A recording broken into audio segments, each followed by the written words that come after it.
na casa deles. Aí, se tiver uma urgência, liga, aí eles vão. Porque ela é cidade pequena, né? E é rapidinho. Daí, se você chegar lá, tipo, uma febrinha assim, básica, você tem que esperar até o amanhecer. Eles não ligam na madrugada para acordar mesmo. Só liga se já tiver. Morreu. Igual aquele meme. Então que eu não, urgente, então. Tipo isso. Não, porque sabe o que passa também? Às vezes você vai, você dá um pensa, tá lotado, chega a pessoa que está infartando, acidental, tá cheio, tá um ali sentado, perguntar o que ele passa e dizer, eu estou comprando nas costas, passa muito tempo, 3 semanas. 3 da madrugada, né? 3. Aí, porque sempre é nesse horário, porque ainda não quer ir. Eu vou te mandar um vídeo, tá? Micro? Ai, tem micro hoje, né? Nossa.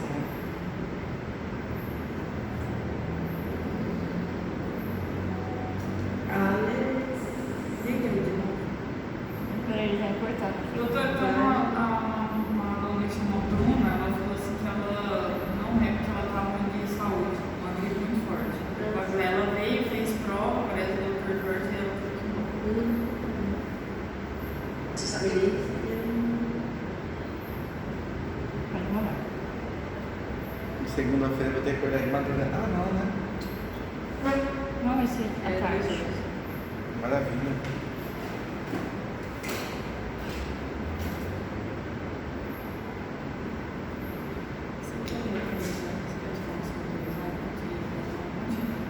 Não, amiga, eu vou tirando foto.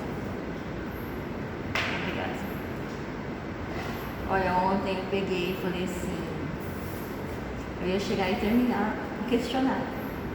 Mas já estava muito tarde, eu peguei para não, hoje eu vou me dar um dia de descanso. Eu tinha comido muito, amigo. Meu Deus. É que você não gosta de sushi, né? Eu gosto, não posso. O Hiroshi é muito bom.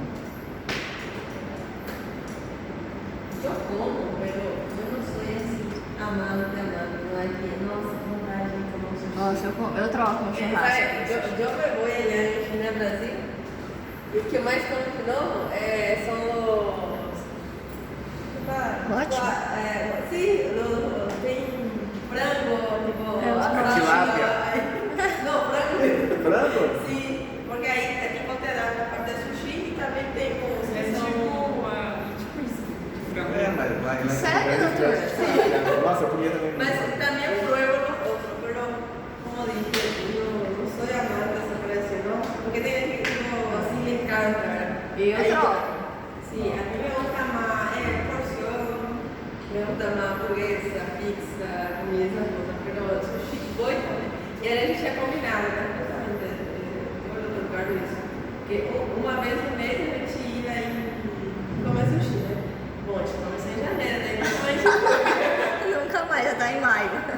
Sí, el trabajo que le mataron a su primo. Ah, é o primo do Fergus, que coisa.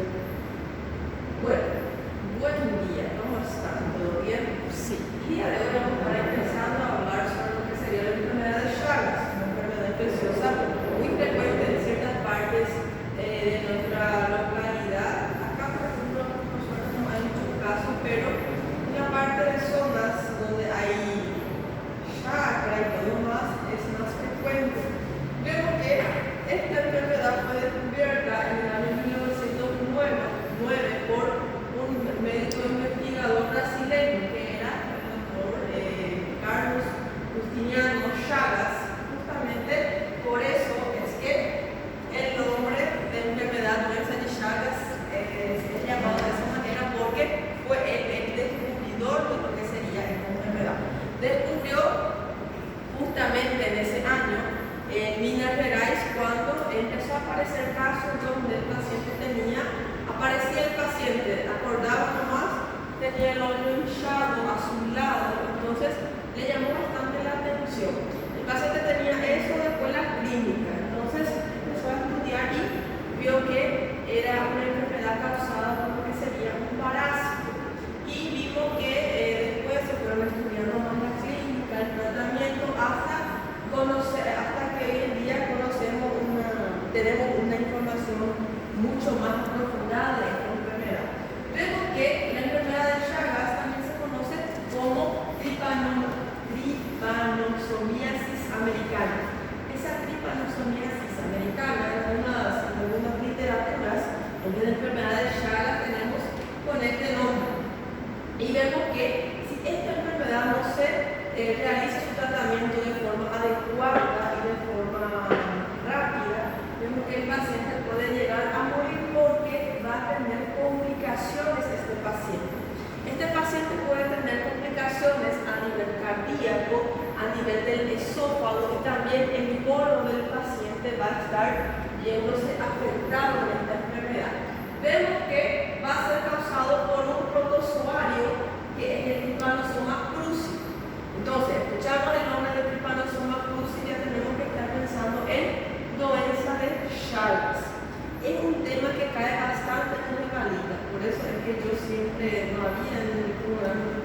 Nos outros órgãos também dá alteração do tamanho? Tu tamaño no se ve en los otros órganos, especialmente en la parte del colon, del esófago y... Não, nesses órgãos aí sim. Sí, en ese estrés, sí. Algunas veces aparece tipo en un de ellos, otros pacientes ya tienen afectación los dos, los tres O órganos. fígado não chega a afetar? ¿Ah? O fígado não chega? Hígado, puede ser que el paciente desarrolle un cuadro de anemia y demás cosas, pero agrandar el órgano no, porque el tejido es diferente, digamos así. Entonces, por la característica de los otros tejidos que son un poco parecidos, por eso es que afecta, se multiplica y deja al paciente, por eso se conoce como corazón chagásico, que desde aquí el corazón está muy aumentado en ese paciente. Y en la parte del esófago puede ser que aumente lo que es el tamaño del esófago o puede ser que está aumentado y va a tener una porción que se afina demasiado ese esófago. Y en la parte del colon, el paciente va a tener un colon muy distendido. Vamos a ver el paciente. Ese colon se distiende y pierde la movilidad. Por eso es justamente que el paciente viene y consulta, a veces está todo distendido, todo un cuadro de Chagas, entonces podemos estar pensando que es la complicación de la enfermedad. Está agrandado el órgano, pero está sin fuerza para hacer esa peristalsis, para que salga todas las S de ese paciente. Vemos que entonces, como les dije, esta es una de las características clásicas de lo que sería la enfermedad de Chagas. Esa enfermedad veremos que va a estar pasando el protozoario a través de las feces y también a través de la orina del diatomito, que es bicho barbero. Entonces, ese diatomito, bicho barbero, acá en Paraguay le llamamos de vinchuca. Entonces, esa vinchuca, cuando está, no todas las vinchucas van a tener la enfermedad, tienen que estar contaminadas, ¿verdad? Una vez que ellas están contaminadas, entonces van a estar secretando lo que sería el parásito a través de la orina y a través de las heces. ¿Qué pasa en estos casos? Durante la noche, esas vinchucas salen para alimentarse de la sangre, de nuestra sangre, ¿verdad? Y casi siempre afecta la parte de los ojos, porque cuando nosotros dormimos por la noche en se cobre, mas quase sempre o rosto fica para fora, ¿no? Entonces, esas vinchucas vienen, pican al paciente, se alimentan y durante esa alimentación van a estar dejando sus fezes y también su orina. E o que a gente faz quando a gente sente que quando algo não pica, a gente começa a coçar. Entonces, en ese momento, si el paciente tuvo acá la puerta de entrada donde fue picado y justo en esta porción estaban las heces, entonces, ¿qué hacemos? Empezamos a esfregar, empezamos a rascarla. En ese momento vamos a estar trayendo toda esa orina, todas esas heces hacia la puerta de entrada. Y ahí es donde entra el parásito y va a provocar este tipo de manifestación en el paciente. El paciente tiene un edema bipalpebral, porque tanto la parte superior como la parte inferior se ve afectada. Entonces, el paciente tiene un edema bipalpebral de solamente un lado del ojo del paciente y vemos que el paciente va a tener la coloración, va a ser rosado violáceo, va a ser medio azulado,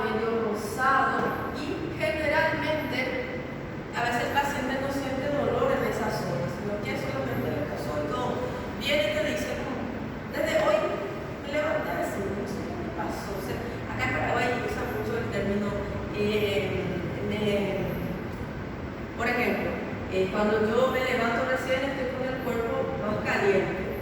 Si agarro, salgo y tipo, me pega un vento, a veces el paciente dice que le sopló bien.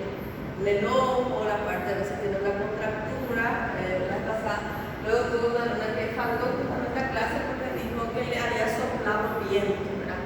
Entonces, generalmente en estos casos a veces el paciente viene y te dice, creo que me sopló viento en el ojo. Y está de este jeito. Entonces, siempre pensar en una enfermedad de Chagas, especialmente si en el lugar donde yo estoy hay muchos casos de enfermedad de Chagas. Entonces, la principal vía de transmisión va a ser a través de esas heces y de esa orina que va a estar dejando el bicho barbero en una parte de tu paciente. Pero la transmisión puede ser también a través de alimentos contaminados. No me acuerdo en qué año exactamente, en Brasil hubo un surto de influenza de Chagas, justamente porque se vio que esos barberos, esos bichos barberos, se quedaban tipo escondidos, digamos así, en la planta de açaí. Y tipo, dejó las fezes, estaba la orina, y al momento de preparar ese açaí, fue contaminado, estaba con las heces y con la orina del bicho barbero. Y todas las personas que consumían ese açaí que estaba contaminado, entonces desarrollaban lo que es la clínica de la enfermedad de Chagas. Entonces, podemos ver que puede ser principalmente va a ser por la mordida o por la picada de lo que sería la vinchuca, puede ser por la vía alimentaria, a través de alimentos contaminados, y también por lo que serían los órganos y especialmente la sangre que va a ser transfundida, toda a sangre também. Doutora, mas eu fiquei numa dúvida na questão ali que a senhora estava explicando. A senhora falou assim que ele se alimenta pelo nosso sangue, no caso, né? Mas naquele caso ali, ele vai depositar as fezes ou urina?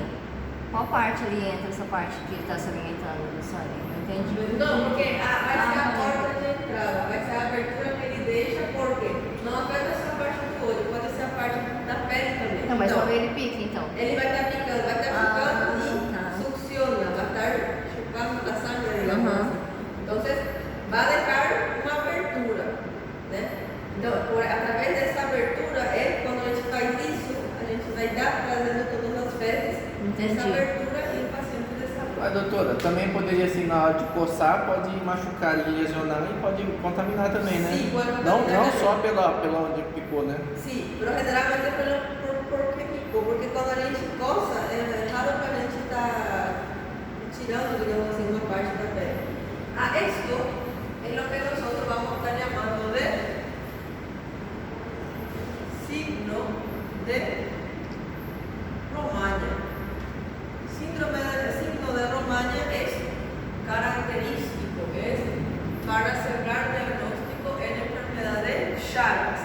Eso es cuando afecta la parte del ojo del paciente.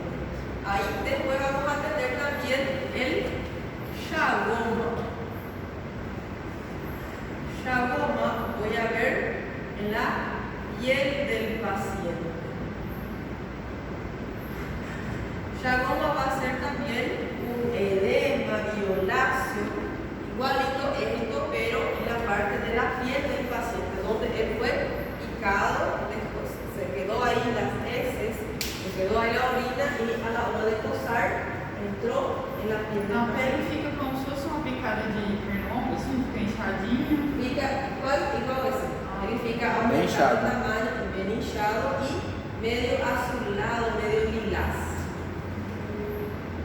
Y vemos que dentro de todos los casos de lo que sería la enfermedad de Chagas, hay muchos casos en las zonas, como les dije, en las zonas más rurales, porque es donde vamos a encontrar más lo que sería el bicho barbero, y vemos que va a estar afectando especialmente de 6 a 7 millones de casos ahí de Chagas.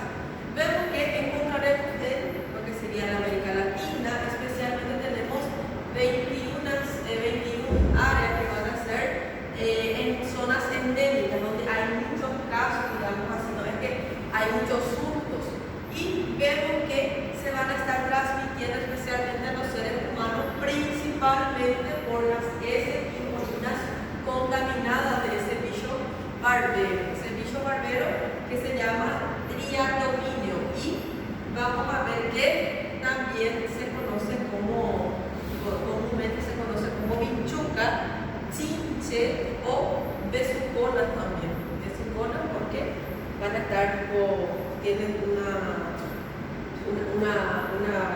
una parte de la boca muy obstruible, digamos así, especial para estar tipo succionando, por eso es besucona también. Y vemos que este triatomino entonces va a ser la forma más importante de vía de transmisión. Entonces, la forma más importante de transmisión va a ser a través de la parte vectorial. Encontraremos especialmente en América Latina y vemos que estos insectos son capaces de estar pasando lo que sería el protozoario, que es el Trypanosoma cruz. Vemos que, como les dije, la transmisión también puede ser realizada a través de la transmisión alimentaria, especialmente si los alimentos tuvieron contacto con heces y orina de lo que sería estos triatominos infectados. Vemos que también puede ser transmitido a través de la sangre. Por eso es que esos triatominos pueden estar alimentándose de animales que tienen la enfermedad o personas que tienen la enfermedad. Si una persona tiene una doença, este triatomino estaba limpio, pero vino, se alimentó de la sangre y ahí él desenvolvió, por ahí va a estar pasando otra vez a las otras personas sanas. Y vemos que puede ser también a través de la parte sanguínea y también congénita de la madre embarazada al bebé. También a través del trasplante de órganos o también a través de accidentes de laboratorio. Por eso es que cuando vamos a colectar sangre de personas que probablemente tengan llagas, entonces tenemos que tener un cuidado muy grande siempre luego, ¿verdad? Para que esa agulla no esté buscando a leche y para que no desarrollar este cuadro. Entonces vemos que es una enfermedad zoonótica vectorial y vemos que puede, como les dije, puede estar desenvolviéndose de forma crónica y empieza a aparecer las complicaciones.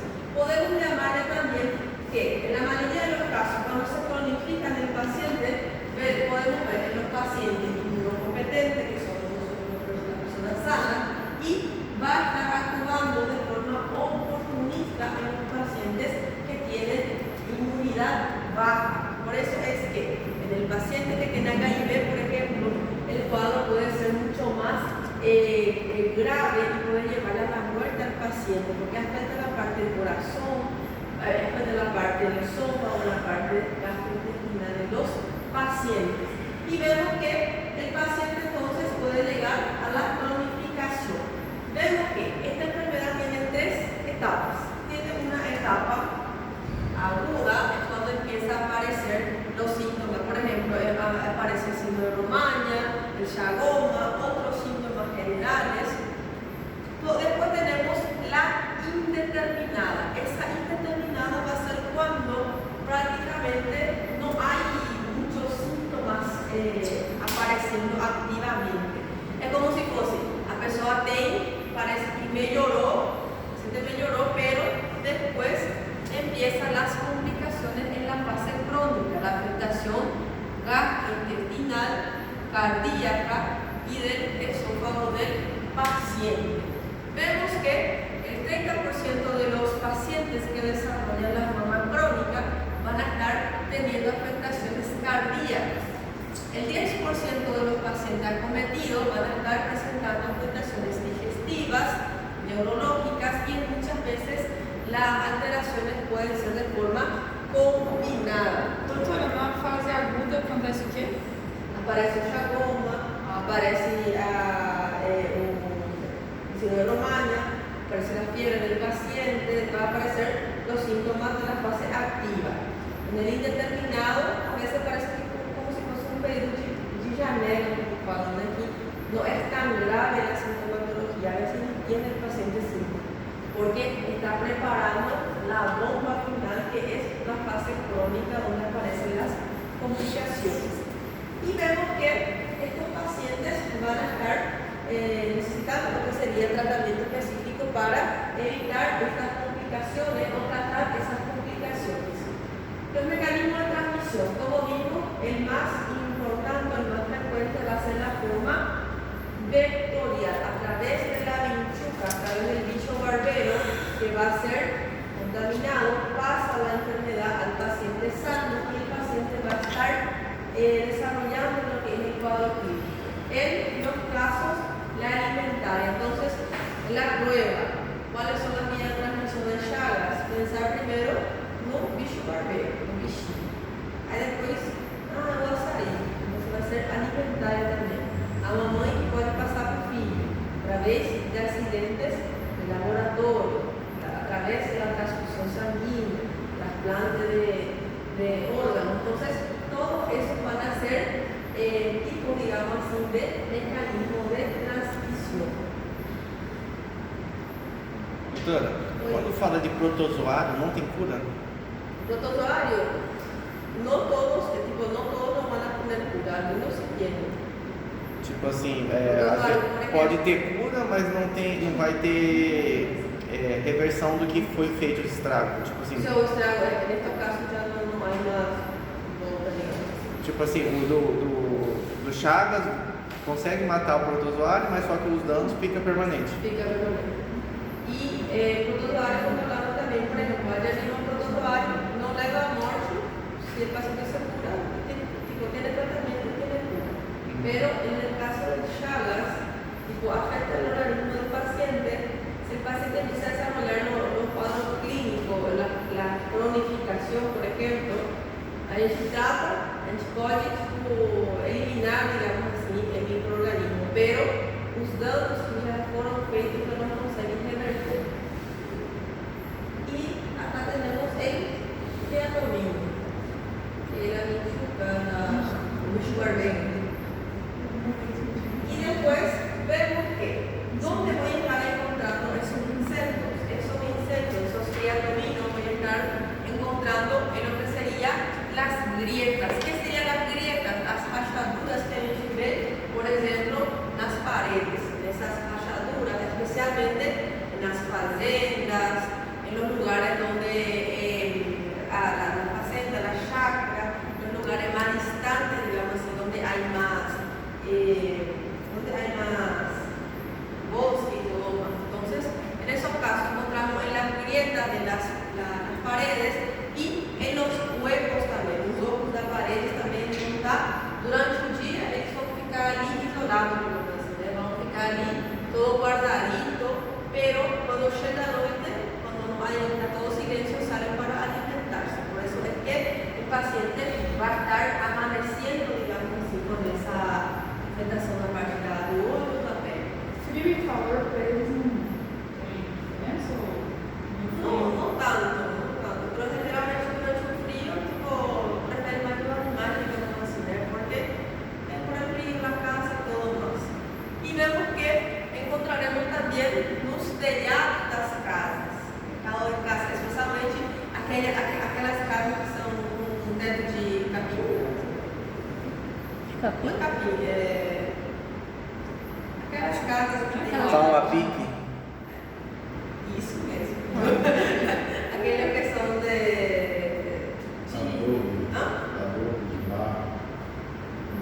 Não, ali perto da. Ali perto da laguna a gente tinha uma casa, um bar que tinha o teto de. Tipo aquela que tá lá na esquina lá. Nas praias também. Esse é o telhado de. Aquele que, se você botar fogo ali, queima tudo, né? Tipo telhado de palha, né? Sí, tipo de palla, exactamente. Entonces, cuando las casas tienen tejado de palla, por ejemplo, y también en la parte de las estructuras externas, por ejemplo, hay algunas facetas chacras que tienen aquellos depósitos para guardar las herramientas. Entonces, esos lugares también son especiales para él ir y esconderse en esa zona.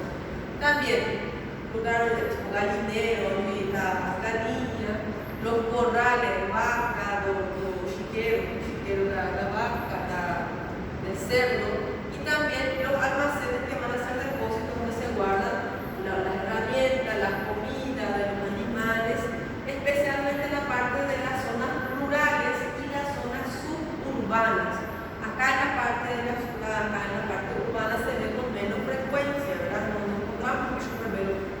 fácilmente. Y vemos que, como les dije, durante el día van a permanecer ocultos, van a estar allí en la página de las rayaduras, pero no salen la mayoría de las veces del día. Solamente salen a la noche para alimentarse de la sangre humana y de los mamíferos. Vemos que van a estar picando las zonas expuestas, por ejemplo, la cara del paciente, la parte del hombro del paciente, la parte del brazo, la pierna del paciente, todo lo que va a estar expuesto, digamos. Y, como les dije, va a estar defecando, orinando cerca de donde picaron, y a la hora de yo estar rozando, voy a estar llevando lo que serían esas heces a esa puerta de entrada. Vemos que entonces a la hora de la picada el paciente va a estar teniendo, va a estar rascando y va a estar llevando lo que sería esas heces y también la orina dentro de esa picadura. Vemos que prácticamente estos son los lugares donde voy a estar encontrando acá. Entonces podemos estar encontrando lo que sería este diacronimo, lo que sería las paredes cuando tienen estos agujeros, las grietas y todo más. Acá podemos estar encontrando uno entre la pared también, y cuando el material de las casas son hechas de esta forma, las paredes más abiertas y todo más, y también el techo cuando es de paña. Todos esos son lugares que tienen mayor capacidad para estar albergando lo que serían estos insectos. Y vemos que entonces vamos a estar teniendo, acá por ejemplo tenemos una casita de paño, uno más especial donde se van a estar guardando. Una vez que esa pinchuca le pica al paciente, defeca, orina, y el paciente agarra y empieza a estar rascando, entonces va a estar haciendo con que esas heces estén entrando en la parte de la puerta de entrada. Y después el paciente va a estar presentando lo que serían los signos de puerta de entrada, en la parte del ojo, que es el signo de Romaña, si es la parte de la piel, lo que se conoce como el chagoma. Y vemos que esto, generalmente, esa enfermedad, ese protozoario, no es que todo bicho barbero va a ir, sino que solamente esos bichos barberos que se contaminaron de personas enfermas o de animales mamíferos que tenían la enfermedad. Y así va a ser prácticamente lo que sería su ciclo.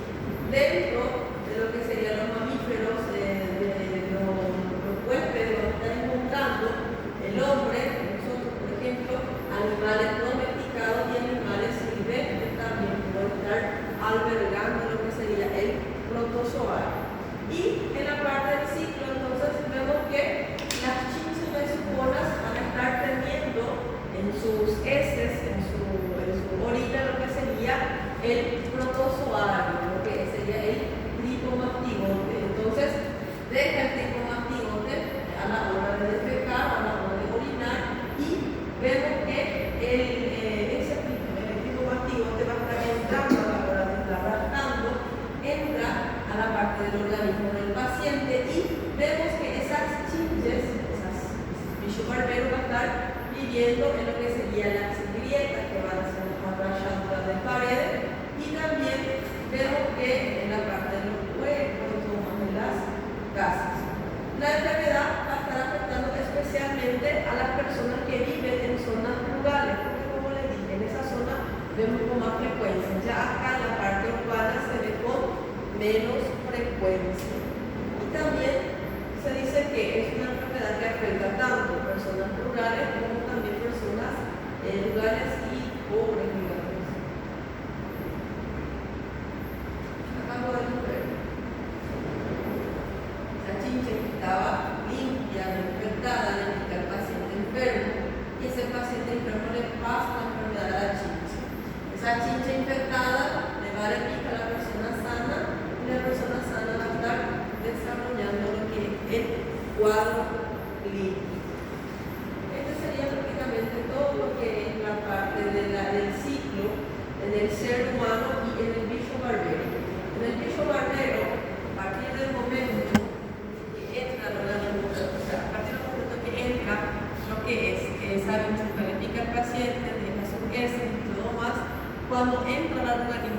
paciente va a entrar como tricomastigota. Entonces esas tricomastigotas van a estar invadiendo lo que sería las células. Cuando invaden esas células, los tricomastigotas pasan a ser amastigotas. Esos amastigotas entonces van a estar multiplicándose dentro de las células de nuestro organismo de forma también asexuada. Y vemos que esos amastigotas se transforman en tricomastigotas y van a estar destruyendo las células y salen para la sangre. Después, esos tricomastigotas, cuando están en la sangre, son absorbidos de nuevo por el insecto. Y después el insecto que no era contaminado se infecta a través de la alimentación de la sangre contaminada, va a estar pasando lo que sería estos tricomastigotas de la parte del intestino de estos insectos y se multiplica, se transforma en tricomastigote y ahí continúa todo el ciclo.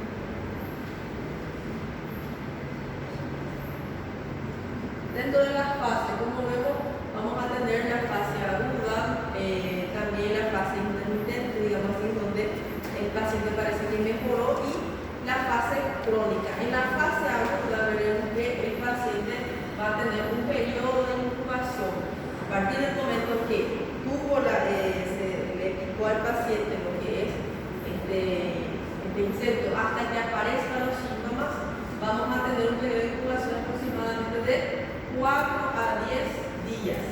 Pero si el paciente tuvo la infección a través de la transfusión de sangre, entonces va a aparecer los síntomas en menos días, porque prácticamente ya vamos a estar llevando lo que es el protozoario en la parte de la corriente sanguínea de mi paciente. En los casos que el paciente desarrolle un cuadro clínico crónico, entonces eso es para el resto de la vida, digamos así, porque voy a tratar al paciente, pero las complicaciones que aparecen ya no se revierten en mi paciente. En la fase aguda veremos que algunas de las veces el paciente se presenta de forma asintomática. A veces el paciente ni supo que se infectó con Chagas, tuvo un edema o hace un lado y todo en la parte del brazo, en la parte del ojo, pero no le dio mucha importancia. Tenía que trabajar, tenía que hacer otras cosas y no se fue a consultar.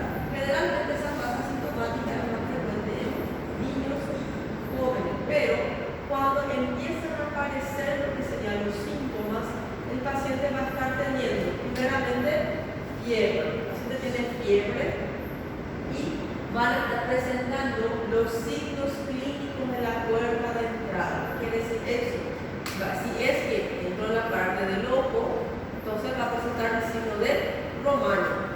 Si entró por la parte de la piel, entonces va a ser el Chagas. A eso quiere decir cuando dice signos clínicos de puerta de entrada, ese edema, ese paciente va a estar presentando, ese edema duro que va a ser azulado, rosáceo, y el paciente va a presentar edema de la zona, adenopatía satélite. ¿Qué quiere decir eso? El paciente presenta adenopatía, por ejemplo, si la puerta de entrada fue en el ojo, entonces vemos que los ganglios van a estar aumentados en la parte occipital, en la parte cervical, pero no los dos lados ni todos los ganglios, solamente de esa zona. Puede ser que sea en esa zona, puede ser que el ganglio del miembro inferior también puede estar inflamado, pero no es general. Satélite é quando tem pouco aqui, tem pouco aqui, tem pouco aqui, por exemplo, não siga, digamos assim, o mesmo esquema. Ela falou occipital, e que mais?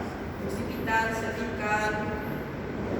Y vemos que el paciente va a estar desarrollando un cuadro de hepatomegalia y esplenomegalia. El paciente va a tener el hígado aumentado de tamaño. A la hora de la palpación, yo encuentro un reborde costal y debajo del reborde costal, 2 centímetros debajo del reborde, yo encuentro lo que sería el borde hepático del paciente. Entonces, eso quiere decir que el hígado está aumentado, porque normalmente a gente não acha o borde do fígado só quando a gente pega aqui. É muito difícil para encontrar el borde del hígado. Tenemos que hacer maniobras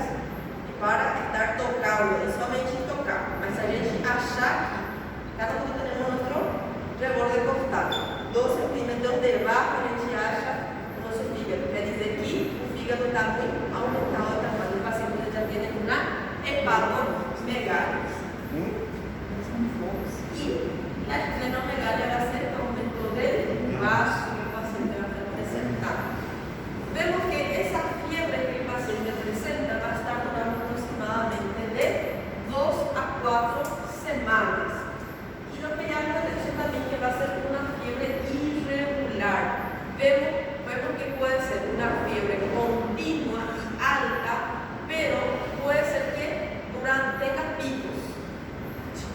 Algunas horas está más aumentado, más intenso. Después parece que el paciente no tiene una fiebre. Después tiene otra vez durante 2 a 4 semanas. Por eso se dice que es una fiebre irregular. No es desde que comienza, está alto y se mantiene, sino que va a tener pico, aumentado, y así sucesivamente.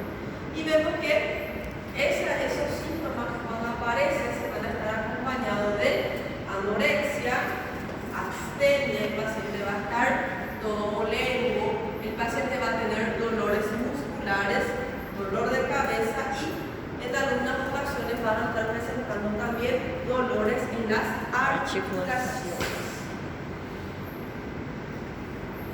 Y acá podemos ver, como les dije, en el cuadro que en reválida sale chagas. Doutora, então o olho sempre vai ser, não é só porque picou o olho. Não.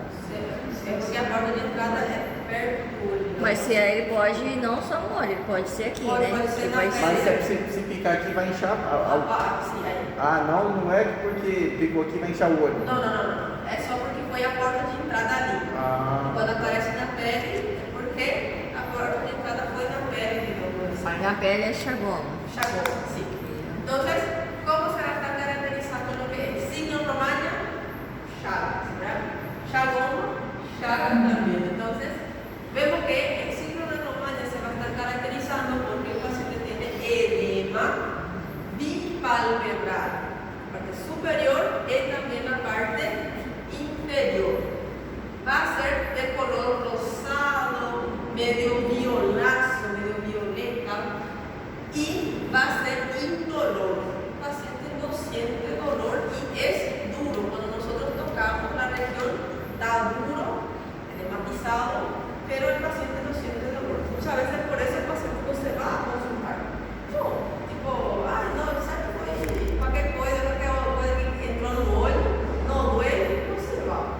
Y vemos que en estos casos también va a estar sucediendo lo que sería un aumento de la glándula lagrimal accesoria. Entonces, cuando hay afectación de esa glándula lagrimal accesoria, vamos a estar llamando que el paciente tiene una lacrioadenitis, que va a ser alteración del tamaño de la glándula lagrimal accesoria. Y el paciente tiene entonces tanto adenopatía satélite en la parte occipital, en la parte preauricular, y vemos que estos pacientes no van a estar presentando, digamos así, sensibilidad ni nada en esos ganglios, porque pueden presentar, van a estar duros, pero el paciente no siente dolor en esos ganglios aumentados de tamaño.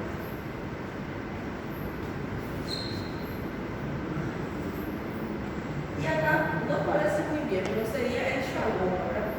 Entonces, el chagoma, vemos que se puede estar presentando en cualquier parte de la piel del paciente. Donde el paciente fue picado, entonces va a estar apareciendo lo que es esa lesión. Y vemos que la lesión va a tener un aspecto furunculoide, parecido a un furúnculo. ¿Saben qué es furúnculo, verdad? Entonces, es parecido a un furúnculo y va a ser de color rosado, violáceo, va a ser indurado, va a ser tipo boleto cas, pero no es totalmente duro, así como el ojo es más duro, ¿verdad? Pero boleto cas y tiene un aspecto no tan duro, da para palpar y no es duro. Y vemos que la duración de persistencia de ese chagoma va a ser variable. Hay en algunos casos donde el paciente presenta ese chagoma por hasta 15 días. Entonces no hay un límite exacto, no hay que haya una son 2 días. É muito também, é um tempo assim. El ojo también es un tiempo así. Generalmente a veces pasa más rápido que la sombra. Y en la parte del compromiso cardíaco, eso se va a hacer en los cuadros crónicos. Cuando hay afectación a nivel cardíaco, el paciente va a presentar primero una miocarditis. La miocarditis va a ser la infección de inflamación del miocardio. ¿Qué es lo que el paciente va a presentar en esa miocarditis? Va a presentar una taquicardia, una frecuencia cardíaca. El paciente tiene hipotensión, disminución de la presión arterial y a veces el paciente tiene lo que se conoce como un ritmo de galope. Você vai auscultar o paciente y parece que tiene un caballo ahí galopando. No es que síntoma de diástase, sino que el paciente está más rápido, por eso se le llama de ritmo de galope. Y vemos que si ese paciente no se trata, no se diagnostica a tiempo, es el cuadro, el paciente está teniendo un corazón ahí galopando. No se trata, entonces va a estar desarrollando una insuficiencia cardíaca congestiva. Va a aumentar el tamaño del corazón y va a perder esa capacidad, esa fuerza de contracción. Porque de tanto que galopió, llega un momento que se cansó el corazón. Entonces él empieza a estar más perezoso, porque es como si fuera un corazón tipo obeso, digamos, está grande, no consigue estar ahí bombeando suficiente sangre. Entonces, Esse é o motivo dele inchar, doutor? Tipo, dele... sí, galopar y todo más. Y porque también estos protozoarios van a estar afectando a la parte del tejido cardíaco del corazón, del tejido cardíaco. En la fase latente, ¿se acuerdan que hay una fase aguda, después una fase que parecía que el paciente mejoró, pero es prácticamente el paciente va a estar presentando ausencia de síntomas cardíacos, ausencia de signos digestivos y ausencia de otros síntomas. Por eso se conoce como fase latente, no aparecen síntomas. Y vemos que a prácticamente el 50-70% de los casos el paciente está en esa fase y después aparece la crónica, ¿verdad? Vemos que estos pacientes entonces están infectados y la sorología, si yo le pido suero, si le pido a contar parásitos, entonces encuentro positivo, mas el paciente no tiene síntomas. Si você não tem síntomas, muitas vezes para que você vai pedir uma sorologia para doença de Chagas. Por eso es que muchas veces no se diagnostica a tiempo, solamente se diagnostica cuando aparecen ya las complicaciones. ¿En minutitos? Mi calcaño ya